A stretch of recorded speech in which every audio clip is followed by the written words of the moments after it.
आज की इस वीडियो में हम लोग करने वाले हैं 12th क्लास पॉलिटिकल साइंस के chapter challenges of nation building के 30 असर्शन एंड रीज़न। तो चलिए वीडियो शुरू करते हैं।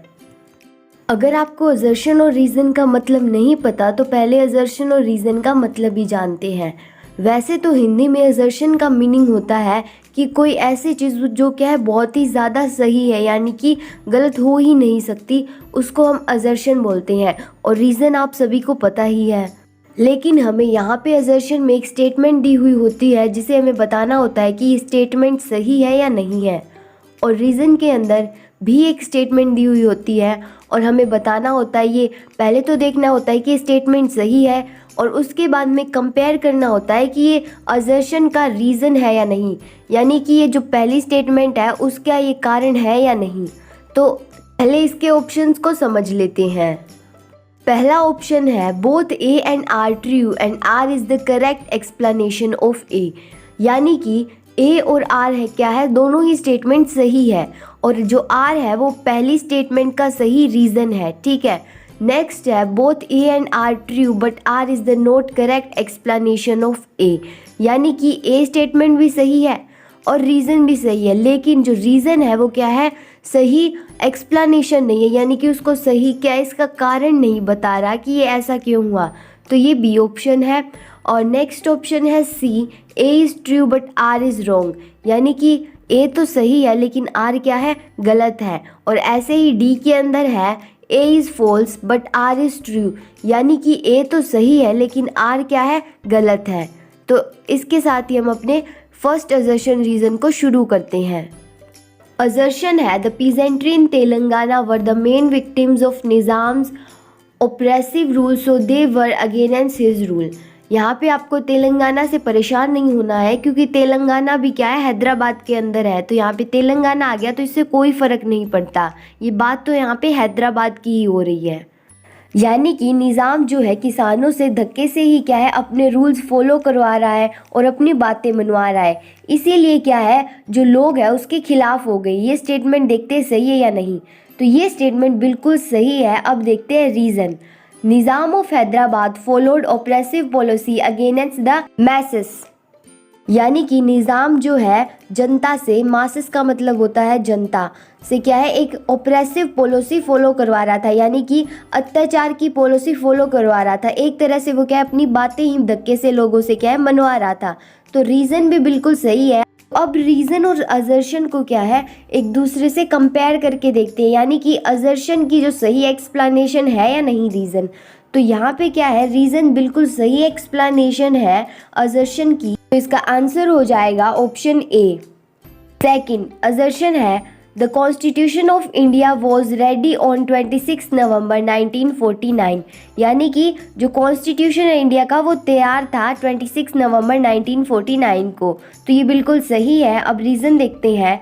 It came into affect on 26 जनवरी 1950, तो ये भी बिल्कुल सही है, लेकिन आर जो है वो ए का सही रीज़न नहीं है। क्यों नहीं है वो भी मैं आपको बताती हूँ। यानी कि 26 को क्या है हमारा कॉन्स्टिट्यूशन बन गया और क्या है 26 जनवरी 1915 में क्या है इसका प्रभाव पड़ा, यानी कि ये शुरू हो गया। लेकिन ये स्टेटमेंट तो सही है, लेकिन ये पहली स्टेटमेंट को क्या है एक्सप्लेन तो नहीं कर रहा भी इसके अंदर क्या क्या था क्या क्या नहीं था। ये तो क्या है एक दूसरी स्टेटमेंट को ही शो कर रहा है, तो इसलिए इसका रीज़न ये सही नहीं है। तो इसका आंसर हो जाएगा ऑप्शन बी। थर्ड असर्शन है The States Reorganization Commission accepted that the basis of organization of new state should be linguistic। ये स्टेटमेंट बिल्कुल सही है कि जो स्टेट रीऑर्गेनाइजेशन कमीशन था उन्होंने कहा कि भाई जो स्टेट होंगे वो क्या है लैंग्वेज के बेस पे होंगे। आर है the parliamentary forces of Hyderabad Nizam to counter communist force during 1970 was Razakars, यानी कि 1970 के अंदर जो रजाकर्स हैं निज़ाम की जो फोर्सेस है उन्होंने क्या है हरा दिया था कम्युनिस्ट फोर्सेस को। तो ये ऑप्शन यहाँ पे गलत हो जाएगा क्योंकि कम्युनिस्ट फोर्स है उसने रजाकर को हराया था, ना कि रजाकर्स ने कम्युनिस्ट फोर्स को। तो इसका आंसर हो जाएगा option C, A is true but R is wrong. Fourth है assertion a major reorganisation of state took place in north east in 1972। यानी कि जो नॉर्थ ईस्ट साइड वाले स्टेट है वो 1972 के अंदर बने थे। ये बिल्कुल सही है क्योंकि मेघालय, आसाम ये क्या है 1972 के अंदर ही बना था। आर है Nagaland was formed in 1963 and Mizoram and Arunachal in 1987। तो ये भी बिल्कुल सही है, ये इन्हीं ईयर्स में बने थे। लेकिन जो क्या है ए है उसकी आर सही एक्सप्लेनेशन नहीं है क्योंकि ये बने तो इसी ईयर्स में थे, लेकिन क्या है ये ए को क्या है एक्सप्लेन नहीं कर रहा है, ये कैसे बने थे, क्या हुआ था, ये क्या है अलग ही स्टेटमेंट बता रहा है। तो इसका आंसर हो जाएगा ऑप्शन बी। फिफ्थ असर्शन है there was political competition between Congress and Muslim League. ये बिल्कुल सही है, कांग्रेस और मुस्लिम लीग जो कि पाकिस्तान की पार्टी थी उनके बीच में कॉम्पिटिशन था। अब रीज़न देखते हैं। The Germans played important role in the policy of divide and rule. तो ये क्या है, यहाँ पे जर्मन्स बीच में कहाँ से आ गए, तो ये आर क्या है फॉल्स ही है। तो इसका आंसर हो जाएगा option C. A is true but R is wrong. Fifth है assertion in Punjab there were two linguistic groups, Hindi speaking and Punjabi speaking. ये बिल्कुल सही है, पंजाब के अंदर दो ग्रुप बने हुए थे, हिंदी बोलने वाले लोगों के और पंजाबी बोलने वाले लोगों के। अब रीज़न देखते हैं। इन 1966 Haryana and Himachal Pradesh were separated from Punjab. ये सही है कि हरियाणा और पंजाब 1966 में पंजाब से अलग हुए थे, यानी कि अलग स्टेट बने थे। तो इसका आंसर हो जाएगा ऑप्शन बी, क्योंकि जो आर है वो सही एक्सप्लेनेशन नहीं है ए का, क्योंकि ये है अलग ही स्टेटमेंट है आर के अंदर, ना कि वो ए को एक्सप्लेन कर रहा है। सेवंथ assertion है the two nation theory gave rise to demand of two separate countries, one for Muslim and one for Hindus. यानी कि जो दो नेशन थ्योरी है उसके अंदर क्या है दो सेपरेट कंट्रीज बन रही थी, एक मुस्लिम की और एक हिंदू की। तो ये असर्शन बिल्कुल सही है। रीजन है the two nation theory means the culture, political, religious, economic and social dissimilarities between the major communities living in India. ये भी बिल्कुल सही है। यहाँ पे क्या है दो नेशन थ्योरी को क्या एक्सप्लेन कर रहा है कि यहाँ पे कल्चर सेम नहीं था, लैंग्वेज सेम नहीं थी और भी बहुत सारी डिससिमिलैरिटीज थी। तो इसका आंसर हो जाएगा ऑप्शन ए। क्वेश्चन 8 है assertion Sardar Patel emphasis on general interest that is law and order and peace in country। यानी कि सरदार पटेल ने क्या है लॉ और ऑर्डर पर जोर दिया और साथ ही साथ क्या है इस बात पे भी जोर दिया कि कंट्री के अंदर शांति बनी रहे। तो असर्शन भी बिल्कुल सही है। अब देखते हैं reason. Linguistic reorganisation also give some uniform basis to the drawing of state boundaries. यानी कि जो लैंग्वेज के बेस पे स्टेट्स बनाने हैं उससे क्या है थोड़ा सा आइडिया हो गया कि और कैसे स्टेट्स की बाउंड्रीज बनानी है। तो ये भी बिल्कुल सही है, लेकिन जो आर है वो ए का रीज़न नहीं है, सही एक्सप्लेनेशन नहीं है। तो इसका आंसर हो जाएगा ऑप्शन बी। 9th assertion है article 350 granted special autonomous state to the state of Jammu and Kashmir. तो ये आर्टिकल 350 नहीं था, 370 था। तो असर्शन क्या है रॉन्ग है। रीज़न देखते हैं। Article 370 is repaired in 2019 from Jammu and Kashmir. तो ये बिल्कुल सही है। जो आर्टिकल 370 है वो 2019 में क्या है जम्मू कश्मीर में लागू हो गया था। तो इसका आंसर हो जाएगा option D. A is false but R is true. 10th assertion है at the time of India's independence there were 565 princely state. ये बिल्कुल सही है। इंडिया के इंडिपेंडेंस के टाइम वहाँ पे क्या है 565 प्रिंसली स्टेट थी। अब रीज़न देखते हैं। The state reorganisation act passed in 1988। तो ये रॉन्ग है क्योंकि स्टेट रीऑर्गेनाइजेशन एक्ट पास हुआ था 1956 के अंदर। तो इसका आंसर हो जाएगा option C. A is true but R is wrong. 11th assertion है the year 1947 was the year of one of the largest abrupt and planned and tragic transfer of population that human history has known। यानी कि 1947 के अंदर अचानक से ही क्या है दो नेशंस बनने की बात आ गई और क्या है बहुत ही ज़्यादा लोग क्या है इधर से उधर होने लगे। मुस्लिम वाले पाकिस्तान में जाने लगे, हिंदूज इंडिया में आने लगे, जो क्या बहुत ज़्यादा क्या है लोगों का ट्रांसफ़र हुआ इधर से उधर। तो यानी कि इसको क्या है बहुत ही ज़्यादा दुखद ट्रांसफ़र माना जाता है ह्यूमन हिस्ट्री के अंदर। तो असर्शन बिल्कुल सही है। अब रीज़न देखते हैं। It is very important that the political atmosphere in the country should be constructive and the leaders to understand the needs and the plight of the citizens. All over ये बोल रहा है कि जो पॉलिटिकल एटमॉस्फेयर है country का वो बहुत ज़्यादा अच्छा होना चाहिए और जो लोग क्या है वहाँ के रहने वाले हैं वो इस एटमॉस्फेयर से क्या है सेटिस्फाइड होने चाहिए। तो रीज़न भी बिल्कुल सही है, लेकिन रीज़न क्या है इसका करेक्ट एक्सप्लेनेशन नहीं है असर्शन का, तो इसका आंसर हो जाएगा ऑप्शन बी। 12th assertion है India has adopted secularism as its ideal enshrined in the constitution. यानी कि इंडिया क्या है सेक्युलरिज्म को फॉलो करेगा, यानी कि किसी एक धर्म को बढ़ावा नहीं देगा, जितने भी धर्म है उनका प्रॉपर एक तरीके से क्या है इक्वल रखेगा। तो ये बिल्कुल सही है। अब रीज़न देखते हैं। The Nawab of Junagadh wanted to merge with Pakistan और remain independent, but the people of Junagadh wanted to merge with Indian union. Reason भी बिल्कुल सही है कि जो जूनागढ़ के लोग थे वो क्या है इंडिया के साथ मर्ज होना चाहते थे, उसका नवाब नहीं चाहता था। तो इसका आंसर हो जाएगा ऑप्शन बी, क्योंकि रीज़न जो है उसका असर्शन का सही एक्सप्लेनेशन नहीं है।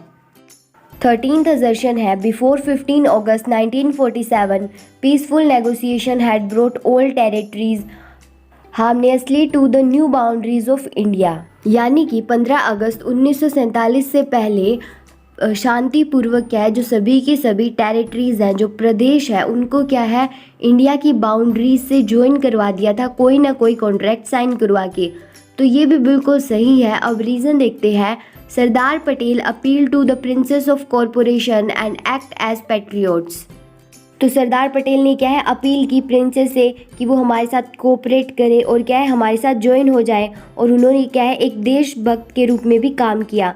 तो ये भी बिल्कुल सही है। यहाँ पे आप लोग सोच रहे होंगे कि जो प्रिंसली स्टेट है वो क्या है 1947 के बाद ज्वाइन हुई थी, तो यहाँ पे तो पहले लिखा हुआ है, लेकिन ऐसा नहीं है। वो कुछ एक प्रिंसली स्टेट से जिनमें क्या है प्रॉब्लम आई थी और बाकी प्रिंसली स्टेट्स क्या है 1947 से पहले ही ज्वाइन कर गई थी इंडिया को। तो इसका आंसर हो जाएगा ऑप्शन ए। आर क्या है सही रीज़न है असर्शन का। 14th assertion देखते हैं। The Muslim League oppose to the Indian National Congress and took the view that state should be free to adopt any course they liked. यानी कि Muslim League जो मुस्लिम्स की party थी उन्होंने क्या है कांग्रेस का बहुत ज़्यादा विरोध किया और ऐसा भी कहा अगर कोई भी स्टेट अपना कोई भी कोर्स अडॉप्ट करना चाहते हैं तो वो अडॉप्ट करने के लिए बिल्कुल फ्री है, वो कर भी सकते हैं। तो ये असर्शन तो बिल्कुल राइट है। अब देखते हैं इसका reason. Sardar Patel explain to all the rulers of princely state and stresses the need of unity and integrity among all the people of India. यानी कि सरदार पटेल ने क्या है रूलर्स ऑफ प्रिंसली स्टेट्स को समझाया कि आप इंडिया को ज्वाइन कर लीजिए और फिर क्या है हम सब इकट्ठे होकर रहेंगे ईमानदारी के साथ। रीज़न भी बिल्कुल सही है, लेकिन रीज़न क्या है करेक्ट एक्सप्लेनेशन नहीं है असर्शन की। तो इसका आंसर आ जाएगा ऑप्शन बी। और ये करेक्ट रीज़न इसलिए नहीं है क्योंकि यहाँ पे पहले असर्शन में तो बात हो रही है मुस्लिम लीग की और दूसरे में बात हो रही है प्रिंसली स्टेट्स की, तो ये तो दोनों में क्या है मेल ही नहीं खा रहा कोई, तो इसीलिए इसका आंसर हो जाएगा ऑप्शन बी। 15th assertion देखते हैं। लैंग्विस्टिक स्टेट रेफर टू दो state which are formed on the basis of common religion of the particular state. यानी कि लैंग्विस्टिक स्टेट वो स्टेट है जो कि क्या है रिलीजन के बेस पे बनाए गए हैं। तो असर्शन यहाँ पे रॉन्ग है क्योंकि लैंग्विस्टिक स्टेट वो है जो कि लैंग्वेज के बेसिस पे बनाए जाते हैं। यहाँ पे मैं आपको एक ट्रिक बताऊँ असर्शन और रीज़न की। अब देखो यहाँ पे क्या है असर्शन रॉन्ग हो गया तो कॉमन सी बात है कि अब रीज़न यहाँ पे क्या है राइट मिलेगा। ऐसा ही क्या होता है रीज़न के साथ होता है, अगर रीज़न रॉन्ग है तो असर्शन क्या है राइट मिले ही मिलेगा। फिर भी एक बार क्या है रीज़न देख लेते हैं। Linguistic states are also a step of encouraging health democracy above all linguistic state underlying the acceptance of principle of diversity. यानी कि जो लैंग्विस्टिक स्टेट्स है वो क्या है बढ़ावा देती है हेल्थ की, डेमोक्रेसी और भी बहुत सारी चीज़ों को, और लैंग्विस्टिक स्टेट्स क्या है एक्सेप्ट करती है प्रिंसिपल ऑफ डाइवर्सिटी को। तो इसका आंसर हो जाएगा option D. A is false but R is true. 16th assertion है in 1950 freedom came with the partition of India. तो ये असर्शन बोल रही है कि 1950 के अंदर क्या है हमारी फ्रीडम हुई थी, हमें आज़ादी मिली थी। ठीक है, तो ये क्या है असर्शन रॉन्ग है क्योंकि हमें आज़ादी मिली थी 1947 के अंदर। अब रीज़न देखते हैं। Sardar Patel extremely successful in solving the issue of princely state merger and accession with India. यानी कि सरदार वल्लभ भाई पटेल ने क्या है, बहुत ज़्यादा सक्सेसफुल रहे थे प्रिंसली स्टेट को हमारे इंडिया के साथ मर्ज करवाने में। तो रीज़न बिल्कुल राइट है और असर्शन रॉन्ग है, तो इसका आंसर हो जाएगा option D, A is false but R is true. 17th assertion है, after independence many religion parties are formed either on religious basis और कास्ट बेसिस और एनी अदर बेसिस। यानी कि इंडिपेंडेंस के बाद क्या है, बहुत सारी पार्टीज बन गई थी, कोई रिलीजन के बेस पे थी, कोई कास्ट के बेस पे थी और कोई किसी के बेस पे थी। तो ये असर्शन बिल्कुल राइट है। और अब देखते हैं reason. Multi party system further lead to coalition of government. यानी कि मल्टी पार्टी सिस्टम के अंदर क्या होता है कि आगे चलकर गवर्नमेंट है वो क्या है, कोलिएट भी कर सकती है, यानी कि मिल भी सकती है एक दूसरे के साथ। यानी कि रीज़न भी सही है। अब देखते हैं रीज़न असर्शन की एक्सप्लेनेशन है या नहीं। तो ये रीज़न है जो असर्शन की एक्सप्लेनेशन नहीं है, क्योंकि पहले में तो क्या बात हो रही है, पार्टीज फॉर्म हुई, और दूसरे में बात हो रही है मल्टी पार्टी सिस्टम की। तो ये क्या है, इसका रीज़न नहीं है, तो इसका आंसर हो जाएगा बी। 18th assertion है, immediately after independence there was the challenge to make India a unified nation. यानी कि स्वतंत्रता के बाद क्या है, इंडिया को एक तरह से इकट्ठा करके रखना क्या है, एक चैलेंज की तरह हो गया था। तो ये असर्शन बिल्कुल सही है। अब देखते हैं reason. The state reorganisation commission was set up in 1944। यानी कि स्टेट रीऑर्गेनाइजेशन जो है 1944 के अंदर सेटअप हुआ था, बना था। लेकिन ये गलत है, वो क्या है 1944 के अंदर नहीं बना था, बल्कि स्टेट रीऑर्गेनाइजेशन कमीशन को 1953 के अंदर अपॉइंट किया गया था। तो यहाँ पे रीज़न क्या है, इनकरेक्ट है। तो इसका आंसर हो जाएगा option C, A is true but R is wrong.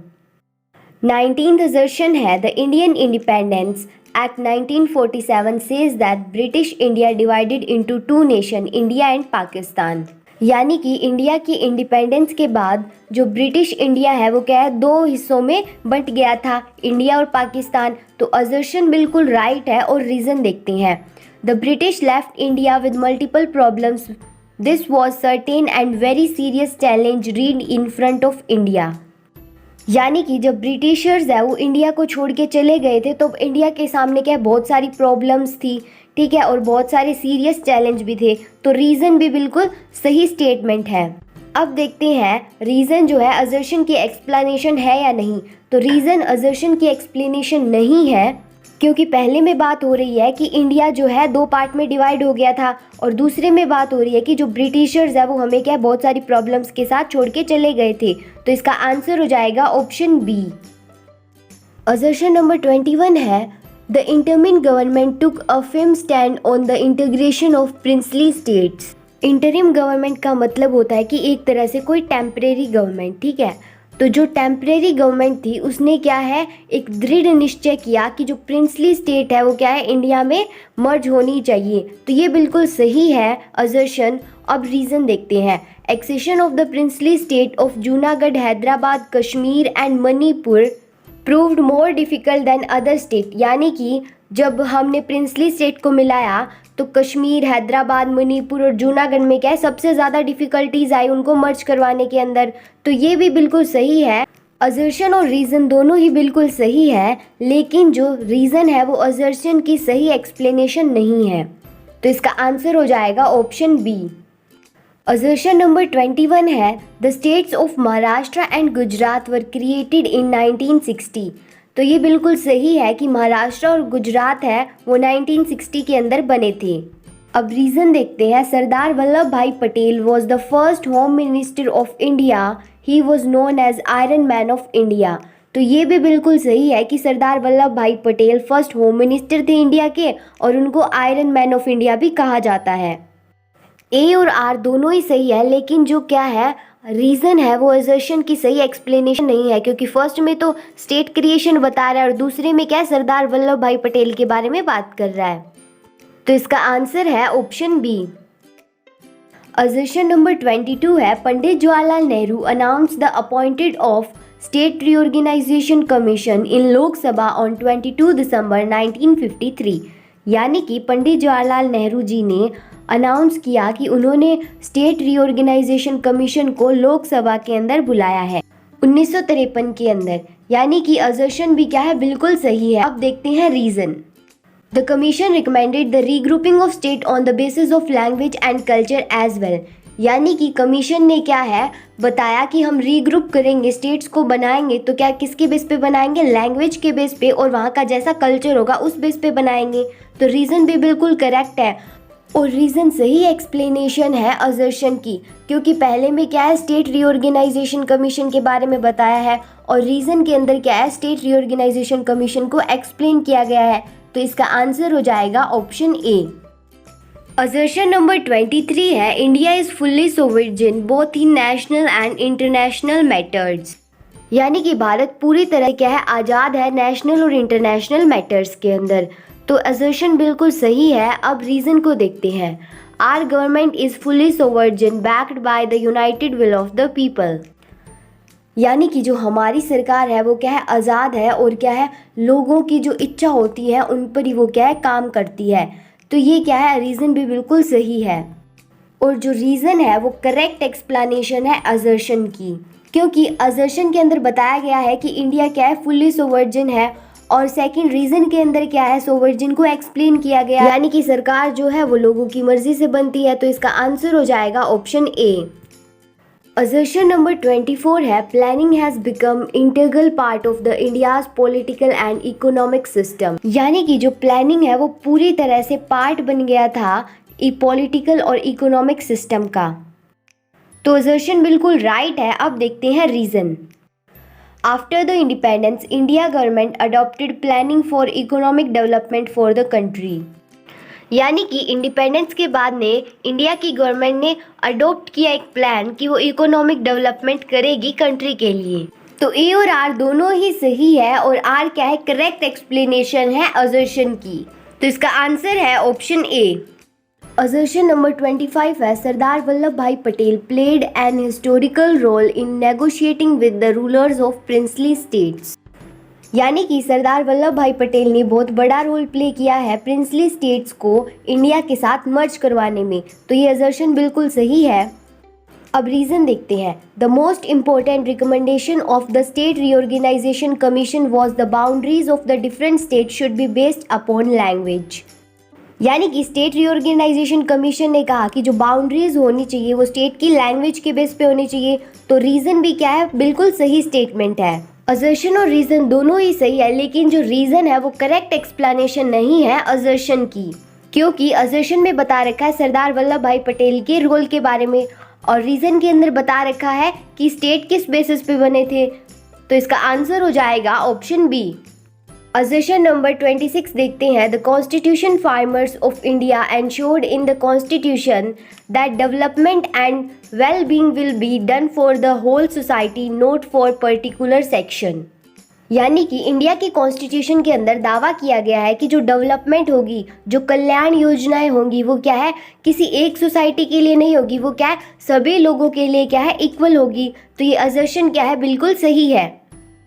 अब रीज़न देखते हैं। The leaders of the national movement churches the idea of a secular nation because they believe that India must treat people of all religious equality, यानी कि जो national movement के leader थे उन्होंने क्या है अच्छे से देखभाल की कि जो इंडिया है वो क्या है किसी एक धर्म के ऊपर बेस ना रह जाए, वो सभी धर्म को क्या है इक्वली ट्रीट करे। तो रीज़न भी बिल्कुल सही स्टेटमेंट है। इसका आंसर हो जाएगा ऑप्शन बी, क्योंकि ए और आर दोनों सही है, लेकिन आर क्या है करेक्ट एक्सप्लेनेशन नहीं है ए की। असर्शन नंबर 27 है, the British policy of divide and rule is also responsible for partition, यानी कि जो ब्रिटिशर्स की पॉलिसी थी कि बांटो और रूल करो, वो भी क्या रिस्पॉन्सिबल थी पार्टीशन के लिए। तो असर्शन क्या है बिल्कुल सही है। अब हम रीज़न देखते हैं। Partition of religious basis divided two countries as Hindu nation and Muslim nation and cause several conflict between nation, यानी कि जब पार्टीशन हुआ रिलीजन के बेस पे दो नेशन बन गए, एक था हिंदू नेशन और दूसरा था मुस्लिम नेशन, और इन दोनों के बीच में बाद में क्या है बहुत सारे झगड़े भी हुए। तो रीज़न भी बिल्कुल सही है, लेकिन रीज़न क्या है करेक्ट एक्सप्लेनेशन नहीं है असर्शन की, क्योंकि पहले में क्या है ब्रिटिश पॉलिसी के बारे में बात कर रहे हैं और दूसरे में क्या है पार्टीशन ऑफ कंट्रीज के बारे में बात कर रहे हैं। तो इसका आंसर हो जाएगा ऑप्शन बी। Assertion number 28 है Hyderabad was the largest princely state and it was surrounded by the Indian territory.